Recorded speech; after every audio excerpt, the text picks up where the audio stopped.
नमस्कार मैत्रिणींनो, आज आपण दोडक्याच्या शिराची चटणी ही रेसिपी बघणार आहोत। आता या ठिकाणी मी पावशेर दोडके घेतलेले आहेत आणि आता हे स्वच्छ धुवून कोरडे करून घेतलेले आहे। आता आपल्याला याच्या शिरा काढून घ्यायच्या आहेत। तर आपण काय करतो, दोडक्याचे शिरा काढून घेतो आणि भाजी करतो आणि शिरा मात्र फेकून देतो। पण तसं न करता हे शिराची चटणी अगदी टेस्टी अशी होते आणि याच्यामध्ये भरपूर प्रमाणामध्ये जीवनसत्व पण असतात, त्याच्यामुळे शिरा कधीही फेकून द्यायचा नाही। आता एवढ्या शिरा माझ्या निघाल्या या दोडक्याला। आता या शिराची मी चटणी करते, हे तुम्ही संपूर्ण व्हिडिओ नक्की स्किप न करता बघा। आता एवढ्या शिरा निघालेल्या आहेत। अगोदर आपण दोडके धुवून घेतलेले आहे, त्याच्यामुळे शिरा या धुवायची गरज नाही आहे। आता या शिरा व्यवस्थित आपण स्लाइसरनी काढून घेतलेल्या आहेत त्या। आणि आता या शिरा आपल्याला आता या शिराच्या चटणीमध्ये कोणते कोणते मसाले वापरते हे तुम्ही बघा।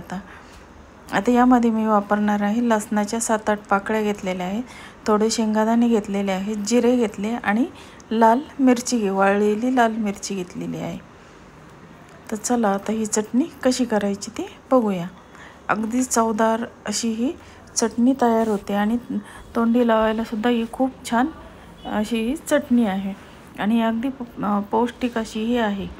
तर बघा मैत्रिणींनो, आता मी एक तवा घेतलेला आहे। आता ह्या शिरा तव्यावर आपल्याला भाजून घ्यायच्या आहे, कारण पसरट भांडं घेतलं की शिरा ह्या लवकर कडक होतात। तर चला आता आपण मी या तव्यावरच या शिरा अशा कडक करून घेणार आहे।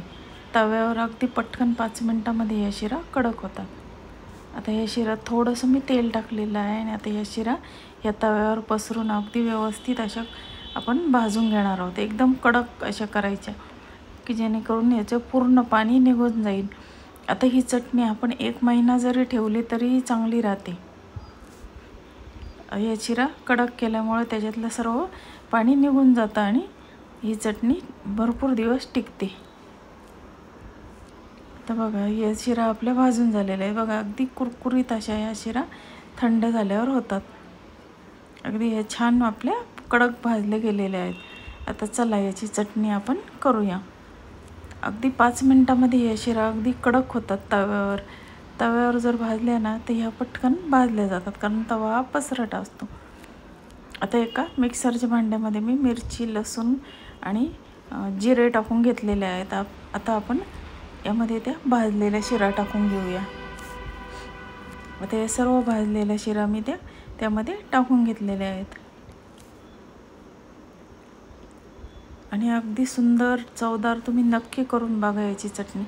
तुम्ही शिरा कधीही फेकून देणार नाही यानंतर। मग आता यामध्ये मी थोडंसं मीठ टाकणार आहे। आता यामध्ये थोडं आपण मीठ टाकून घेऊया आणि त्यानंतर आता त्यामध्ये थोडासा हिंग टाकायचा आहे आपल्याला। आणि आता आपण मिक्सरला लावून बारीक करून घेऊया। चला तर मग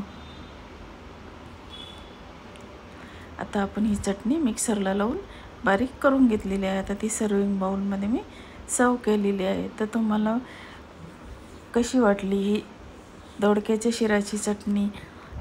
बघा दिसायला पण छान दिसते आणि टेस्टला तर इतकी सुंदर लागते की तुम्ही कधीही परत ते शिरा टाकून देणार नाही।